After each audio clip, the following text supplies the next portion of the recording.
Man, it's like Tomb Raider's in full force right now. It's awesome. Since those 2 new games were announced at the Game Awards, I'll be honest, with everything that's been going on in December, I forgot that this season was coming out. I finally just finished watching it, so here's my review.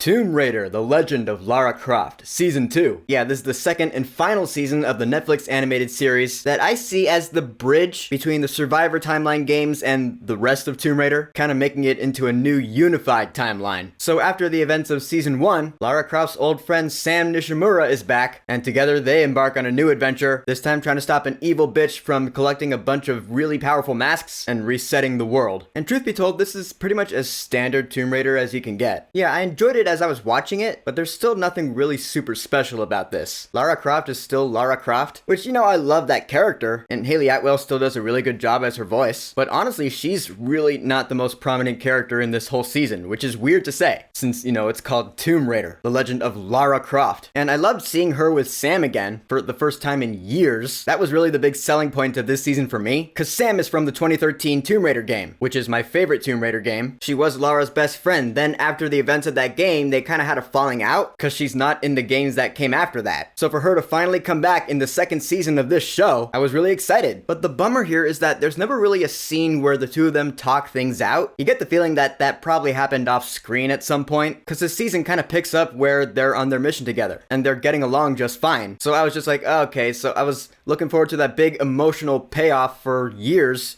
for nothing, really? Yeah, that was kind of a bummer. I mean, that being said, Karen Fukuhara does a really good job as the voice of Sam, and the character does serve as a really good foil for Lara's seriousness. You know, Lara Croft is stone cold, all about the mission, while Sam is like, you gotta let loose and have some fun every once in a while. The two of them work really well together, and I love it. It's classic. Now, the story in this season goes that the villain, Mila, is collecting these Orisha masks. What are those? Well, the Orisha are these African Yoruba gods that are real legends in the world. So the way they're doing it here in Tomb Raider is Mila figures that each of these masks can help her reshape the world because they give her superpowers. First episode, you see that she uses these weird crazy powers with her mask to kill somebody. It's crazy because the mask turns her into Poison Ivy from Batman. So yeah, she's gotta be stopped. The Orisha gods are just living among humanity, and the one who's the key to everything here is Eshu, who is the most prominent character in this entire season, because if he uses his mask, he could easily put a stop to this. But he's all depressed because of something that happened a couple hundred years ago, so he needs to get his mojo back. So there's that emotional arc for him, and I think it's done pretty well, actually. He's voiced by O.T. Fag Bentley, who does a great job as well. I want to give huge props to his emotional arc in this season, because it's pretty much what I'm going to remember from this season. Another unfortunate thing is that Jonah, standard staple Tomb Raider character, he's kind of barely in this season at all. In my video about season 1, I said that it wouldn't really feel like a Tomb Raider adventure without Jonah. Here in season 2, we have Lara and Sam back together. We could have had Jonah join along with them. Would have felt more like the 2013 game, you know? But no, Jonah's barely in it, and I'm not gonna lie, that really bummed me out. He's in a couple episodes and it was always great to see him. I just wish he was in it more. Same with Abby. The animation is still pretty standard. I mean, it looks exactly the same as season 1, go figure. It's done by Powerhouse Animation Studios, the ones who did Skull Island, also for Netflix. And that's the thing about these little animated Netflix shows, is that I wouldn't exactly call them mainstream, which isn't a bad thing. It's just that, like, no one except the hardcore fans really know about them, which is probably why this is the final season. Because the way it ends, I'm not gonna spoil it, but it does set up for further adventures, and Babe and I were both like, what? How is this gonna continue? Is it gonna be picked up in the games or something? I really doubt it, because the end of the season doesn't feel like a series finale, it just feels like another season finale. If I didn't know this was the final season, I would have been like, cool, bring on season 3. Let me double check to see if this is actually the final season, because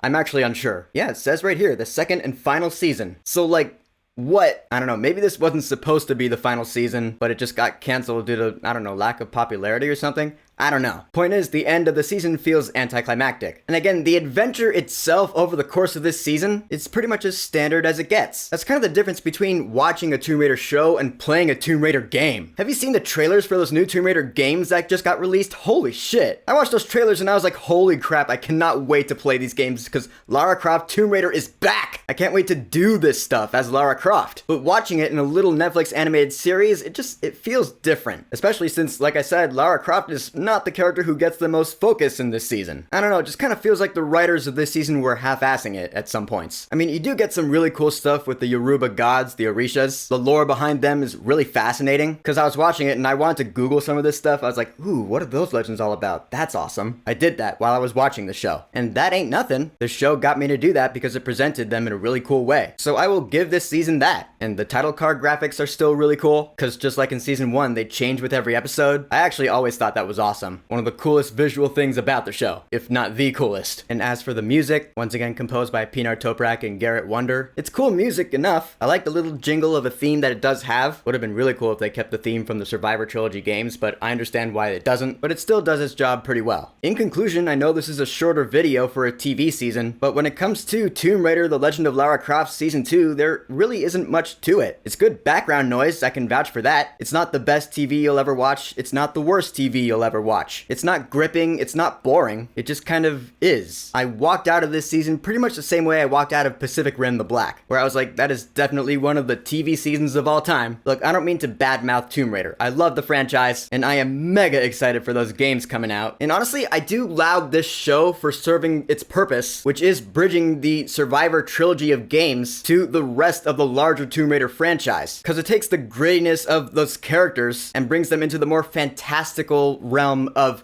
what the older games were. That I really see is the point of this show, and I do give it props for that, because that's really cool. It bridges the generations. I really like stuff that does that, I guess. And especially since Tomb Raider Legacy of Atlantis is coming next year, which as I understand it is a remake of the original Tomb Raider game, the first one from 1996, but remodeling it based off of what the Survivor games were, and just bringing it into the new generation, you know, making it fit. And I think that's awesome. I can't wait to play it. And then Tomb Raider Catalyst the year after that being a continuation from there. That's so cool. So the bridge between Shadow of the Tomb Raider and Tomb Raider Legacy of Atlantis being this show, Tomb Raider: The Legend of Lara Croft, that's really cool. I applaud it for being that missing piece that slides in, but I just wish that there were more to it than that. I wish it just had a substance of its own, you know? I wish it were more memorable. But as it stands right now, I don't really see myself watching it again anytime soon, which is a bummer, but I guess you can't win them all. So, Tomb Raider: The Legend of Lara Croft Season 2, have you watched it? What are your thoughts on it? What do you think of the show as a whole? And are you as excited for those upcoming Tomb Raider games as I am? Whatever you think, go ahead and leave a comment.